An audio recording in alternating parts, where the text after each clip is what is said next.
예, 할렐루야 샬롬 하고 우리 인사합니다. 할렐루야 샬롬 샬롬 샬롬 샬롬 샬롬. 하나님 사랑합니다. 여러분 주 안에서 사랑합니다. 오늘 열왕기하 19장 말씀 중에서 히스기야의 기도 부분이죠. 승리이라는 기도는 어떻게 하는 것인가. 아수르가 또 위협하는 부분이 나타나 있습니다. 8절부터 20절까지 우리 교독했죠. 히스기야 왕 당시 중동의 패권은 아수르가 차지하고 있었죠. 아수르는 아람과 북이스라엘을 이미 정복하고 남유다도 공격해서 예루살렘을 제외한 그런 모든 성을 정복하는 그런 상황입니다. 아수르 왕은 예루살렘을 정복한 후에는 애국까지 정복해서 완전한 정복을 꿈꾸고 있었죠. 그런데 아수르 왕은 작은 성에 불과한 예루살렘 성을 쉽게 정복하지는 못합니다. 그곳에는 믿음의 사람 히스기야 왕과 이사야 선지자가 있었기 때문인데, 아수르 왕은 자신은 예루살렘에서 50km 떨어진 라기스라는 요새화된 성에 주둔하면서 애국과 일대 전쟁을 준비하고 있었습니다. 그는 자신을 대신하여 신하 랍사게에게 일부 군대를 맡겨서 예루살렘을 포위하게 합니다.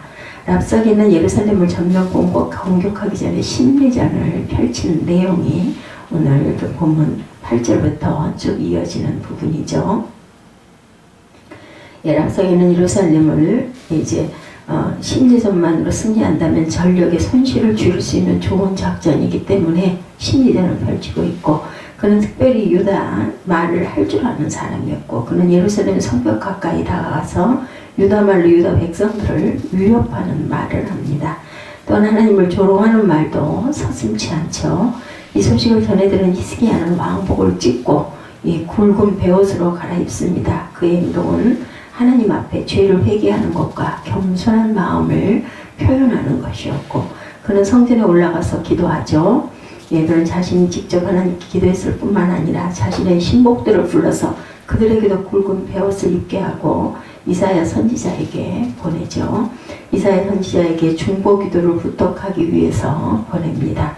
그런데 이사야 선지자는 히스기야의 신복들이 도착하자마자 그 자리에서 하나님이 히스기야에게 응답하신 말씀을 전해줍니다. 요약하면 아수르 왕을 두려워하지 말라, 내가 아수르 왕을 심판하여 죽게 할 것이다 라는 그런 내용이었습니다. 6절이죠. 너는 아수르 왕이 신복들에게 들은 바 나를 모욕하는 말 때문에 두려워하지 말라. 내가 한 영을 그의 속에 두어 그로 소문을 듣고 그의 본국으로 돌아가게 하고 또 그의 본국에서 그에게 칼에 죽게 하리라. 이렇게 전하라 합니다. 히스기야는 하나님의 약속의 말씀을 받죠. 그리고 큰 힘을 얻습니다. 그런데 상황은 전혀 변한 것이 없습니다. 오히려 점점 악화됩니다. 아수르 왕의 신하 랍사게는 심리전을 펼쳐보아도 예루살렘 내부에서 전혀 동요가 없자 그는 이제 정면 공격을 해야 할지 왕의 지시를 받기 위해서 아수르 왕은 사네립을 만나러 라기스로 갑니다. 이때 사네립 왕은 라기스를 떠나 림나에서 애국군대와 전쟁을 하고 있었죠. 사네립은 랍사게로부터 예루살렘이 전혀 동의하지 않는다는 보호를 받고 랍사게에게 편지를 써서 히스기야에게 전달하게 하는 내용이 10절에 내가 믿는 내 하나님이 예루살렘을 아수르 손에 넘기지 아니하겠다 하는 말 속지 말라 이렇게 얘기합니다. 아수르의 여러 왕이 여러 나라에 행한 바 진멸한 말을 내가 들었나니 내가 어찌 구원을 얻겠느냐. 내 조상들이 멸하신 여러 민족 곧 고산과 하란과 네셉과 그 들리살에 있는 에덴 족속을 그 나라들의 신들이 건졌느냐. 하마드 왕과 아르바드 왕과 스발와임 성의 왕과 헤나와 아하와 왕들이 다 어디 있느냐. 사네립은 그동안 아수르와 이런 혁혁한 전쟁의 승리의 정복의 결과를 나열하면서 히스기야를 위협합니다. 어떤 민족도 그들의 어떤 신도 아수르를 감당하지 못했다라는 거죠. 그의 논리는 과장된 것이 아니라 객관적으로 맞는 말이었습니다. 그런데 히스기야가 이 편지를 받아들고 보인 반응은 과연 어땠을까? 결론적으로 말하면 히스기야는 사네립의 노골적인 위험에도 전혀 흔들림 없이 오직 기도함으로 하나님이 주신 승리를 경험하고 있었다는 거죠. 우리는 그를 통해서 승리에 이르는 기도는 과연 어떤 기도인가, 어떻게 구할 것인가를 생각해 보도록 합니다. 우리도 그 기도를 따라가야 되겠죠. 할렐루야, 할렐루야. 아무것도 염려하지 말아야 되겠다. 하나님이 아무것도 염려하지 말고 말씀하죠. 예, 빌립보서 4장 6절에도 아무것도 염려하지 말고 오직 믿음에 오직 일에 모든 일에 기도와 간구로 너의 구할 것을 감사함으로 하나님께 아뢰라. 이렇게 말씀하죠. 그렇기 때문에 우리는 염려할 필요가 없다. 히스기야는 이미 하나님께서 승리에 대한 말씀을 받았어요. 응답을 받은 거죠. 그렇기 때문에 그 상황은 변하지 않고 오히려 와스루 왕은 기세 등등해서 히스기야를 협박하고 하나님을 조롱하는 편지를 보냈지만 히스기야는 전혀 흔들림이 없습니다. 하나님의 약속을 굳게 믿은 거죠. 하나님의 기도를 시작하는 히스기야에게 기다렸다는 듯이 약속의 말씀을 주십니다. 그런데 하나님은 우리에게도 이미 기도 응답의 약속을 주셨다는 거죠. 요한복음 16장 24절에도 지금까지는 너희가 내 이름으로 아무것도 구하지 아니하였으나 구하라 그리하면 받으리니 너희 기쁨이 충만하리라 이렇게 말씀합니다. 이것은 우리가 예수님의 이름으로 기도하면 하나님의 모든 기도에 응답하시겠다라는 뜻이죠. 예. 우리는 기도를 시작할 때 이미 응답을 약속받은 것이나 마찬가지다. 근데 기도를 시작했음에도 상황이 좋아지지 않고 오히려 정반대로 나빠질 수도 있습니다. 그때 우리는 어떻게 해야 할까? 히스기야는 아무것도 염려하지 않았습니다. 예, 하나님이 아무것도 염려하지 말라고 얘기하셨으니까 염려하지 않습니다. 왜냐하면 그에게 아수르를 두려워하지 말라고 말씀하신 분은 하나님이시기 때문에 우리도 마찬가지죠. 요한복음 16장 33절에도 세상에서 너희가 환난을 당하나 담대하라. 내가 세상을 이겼다. 내가 세상을 이겼으니까 너는 걱정할 것 없다 라고 분명히 말씀하십니다. 예수님의 말씀대로 당장의 상황이 변하지 않았다고 하더라도 실망하거나 염려하지 말아야 한다. 두려워하지 말아야 한다. 두려워하고 염려하는 것은 하나님을 신뢰하지 않는 불신앙의 그러한 그 결과입니다. 믿음이 없다는 것을 증명하죠. 그러므로 승리에 이를 때까지 응답이 이루어질 때까지는 도중에 상황이 나빠져도 절대로 두려워하거나 염려하지 말아야 되겠다. 두 번째로 모든 일에 기도해야 되겠다. 빌립보서 4장 6절에 아까도 말씀한 대로 아무것도 염려하지 말라. 오직 모든 일에 기도와 간구로 너희 구할 것을 감사함으로 하나님께 아뢰라. 히스기야는 아수르 왕의 편지를 읽고 난 후에 가만히 있지 않았죠. 그가 할 수 있는 최선의 방법 뭘까요? 기도였습니다. 그런 편지를 들고 성전에 들어 하나님께 현재의 상황을 낱낱이 말씀드립니다. 히스기야는 마치 하나님이 옆에 계신 것처럼 자신의 모든 상황을 하나님께 아뢰죠. 19장 14절에 보면 히스기야가 사자의 손에서 편지를 받아보고 야훼 전에 올라가서 그 편지를 야훼 앞에 펴놓고 다윗도 그렇게 합니다. 그는 시시때때로 하나님을 의지하고 하나님 앞에 자신의 마음을 토로했습니다. 마치 어린아이가 학교 갔다가 집에 온 후에 엄마에게 학교에서 있었던 일을 꼬치꼬치 말하는 것과 같이 우리도 영적으로 그렇게 말해야 합니다. 시편 62편 8절에 백성들이 시시로 그를 의지하고 그 앞에 마음을 토하라. 하나님은 우리의 피난처시로다. 이렇게 얘기하고 있습니다. 우리도 승리하려면 오직 모든 일에 기도와 간구로 감사함으로 하나님께 아뢰야 되겠죠. 범사에 야훼를 의뢰해야 합니다.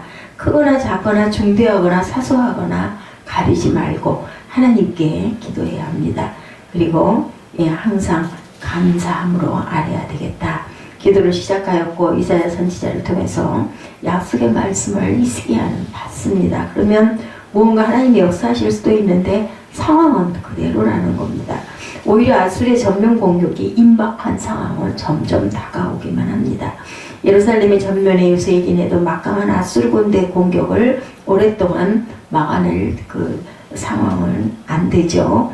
아수르 공격이 시작되면 얼마 못 가 예루살렘은 폐허가 될 게 뻔합니다. 풍전등합니다. 그런데 히스기야는 백척간대 위기 상황에서도 마음의 평강을 지키며 하나님을 힘껏 찬양합니다.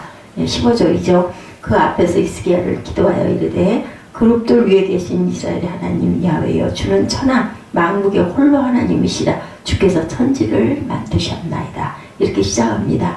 히스기야는 하늘을 우러러보면서 저 멀리 거룩한 하늘 처소와 영광의 보좌에서 그룹 천사의 호의를 받으며 앉아 계신 야훼 하나님을 바라봅니다. 보이지 않아도 보이는 것이 다가 아니죠. 그렇기 때문에 하나님을 바라보고 자신의 눈에 보이지는 않지만 분명히 계시는 하나님을 그리면서 하나님의 거룩하심을 찬양합니다. 또한 그는 온 세상에 잡다한 신들을 만들어 섬기는 혼란한 시대 상황에서 천하만국에 참된 것은 오직 야훼 하나님 한 분, 신은 오직 하나님 한 분뿐이다 이렇게 고백합니다.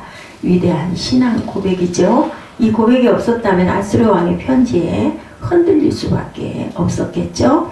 객관적으로 볼 때 아수르는 가죽지세로 모든 나라와 민족을 정복했기 때문에 아수르의 신이 최고의 신이라는 논리가 성립될 법도 한데 히스기야는 확신합니다. 하나님께서 이사야를 통해서 주신 답이 맞다라고 정확하게 믿는 거죠. 여러 민족과 그들의 신이 아수르에게 진 것은 그들 모두가 헛된 우상이기 때문에 당연한 것이다 라는 거죠. 그리고 아수르의 신이 최고의 신이라서 지금까지 승리를 거둔 것이 아니라 하나님의 아수르를 잠깐 들어 쓰심으로 아람과 북이스라엘을 심판하는 도구로 사용하셨음을 그는 잘 알고 있었다는 거죠. 히스기야는 야훼 하나님만이 오직 온 세상에서 유일한 신이시고 천지를 창조하신 그러한 그 창조주고 그에게는 불가능이 없으신 하나님이시다 이렇게 믿었다는 겁니다. 오늘 그의 믿음이 우리의 믿음이 되어야 할 줄로 믿습니다. 히스기야의 찬양과 감사는 지금 형통한 가운데 드리는 것이 아니었죠. 그 절제절명의 위기 상황에서 야훼 하나님의 유일성과 절대성, 전능성을 찬양하는 것입니다. 믿음으로 오늘 그의 찬양과 감사가 우리에게 도전이 됩니다. 우리는 형통하고 좋은 일이 있을 때 하나님을 찬양하고 감사드리는 경향이 있는데 고난 중에도 슬픔 중에도 괴로움 중에도 하나님을 찬양하고 감사하고 섬기는 그러한 성숙한 신앙의 사람이 되어야 되겠다. 누구처럼? 히스기야처럼 할 수 있는 좋은 방법은 히스기야가 불안하고 초조하고 답답한 현실에서도 찬양과 감사를 드릴 수 있는 마음이었는데 그 마음은 도대체 왜 어떻게 생겼을까? 그는 천사의 둘러싸여를 보지 앉아 계신 거룩한 하나님을 바라보았기 때문입니다. 초대 예루살렘 교회에 집사했던 스데반 집사가 유대인들에게 핍박받아 순교할 때도 그랬죠. 그는 돌에 맞아 피투성이가 되면서도 하늘을 우러러 보좌에 앉아 계신 하나님과 그의 우편에 계신 예수 그리스도를 바라보았습니다. 그리고 죽는 순간까지 죽음을 두려워하지 아니하고 하나님을 찬양하고 예수님이 그리스도이심을 전파합니다. 우리도 아직 문제가 해결되지 않았고 오히려 어려운 상황이 전개된다 할지라도 하늘 보좌에 앉아 계신 하나님 아버지와 그 우편에서 우리를 위해 기도하시는 예수님을 바라봐야겠죠. 그럼 우리의 입술에도 하나님의 존귀하심을 찬양하고 그리고 또 하나님의 전능하심을 찬양하는 기도가 나올 것입니다. 고난 중에도 감사의 기도, 찬양과 감사로 드리는 기도는 하나님의 보좌를 움직입니다. 10편 50편 23절이죠. 그리고 우리는 마침내 히스기야처럼 승리를 얻게 될 것입니다. 네 번째로 하나님의 영광을 위해서 기도해야 됩니다. 감사로 기도하고 하나님의 영광을 위해서 기도하고 모든 일에 기도하는 것밖에 없죠. 감사함으로 하나님께 아뢰는 것밖에 없습니다. 믿음의 눈으로 또한 염려하지 말고 바라봐야 되겠습니다. 히스기야는 간절한 마음으로 기도하죠. 사실 이 기도가 히스기야가 드리고 싶었던 간절한 기도의 제목이었습니다. 19절이죠. 우리 하나님 야훼여 원하건대 이제 우리를 그의 손에서 구원하옵소서. 그리하면 천하 만국의 주 야훼가 홀로 하나님이신 줄 알리다. 그는 아수르의 손에서 예루살렘을 구원해달라고 간절히 기도합니다. 그런데 거기서 그의 기도가 머물고 있지 않고 다른 신을 믿는 사람의 기도와 다를 바가 없는 그러한 것이 아니라 히스기야의 기도는 달랐던 것이죠. 예루살렘을 아수르의 손에서 구원해 주신다면 그 결과를 통해서 천하 만국이 주 여호와는 참된 신인 것을 알게 될 것이다. 이렇게 기도합니다. 달리 말하면 그는 하나님의 영광을 위해서 기도했다라는 거죠. 우리가 기도할 때 우리의 마음의 동기를 잘 살펴야 합니다. 이 기도를 통하여 내 민족을 위한 것인지 아니면 이 기도가 응답되면 하나님께 영광을 돌리고 하나님께 충성하려는 마음을 갖고 있는지를 살펴봐야 되겠습니다. 내가 갑자기 큰 병에 걸려 죽을 수도 있는 상황이 되었을 때 병 낫기를 위해서 우리가 기도할 수가 있는데 하나님이 기뻐하시는 이 기도는 어떤 기도일까? 우선 내가 하나님께 불순종한 것이나 불충한 것은 없는지 돌아보고 하나님께 회개 기도를 드려야 합니다. 그리고 하나님께 병 낫기를 위해서 기도해야 되겠죠? 마지막으로 중요한 것은 병이 낫게 되면 예수님만이 유일한 그리스도 구세주이심을 전하는 삶을 살겠다고 기도해야 합니다.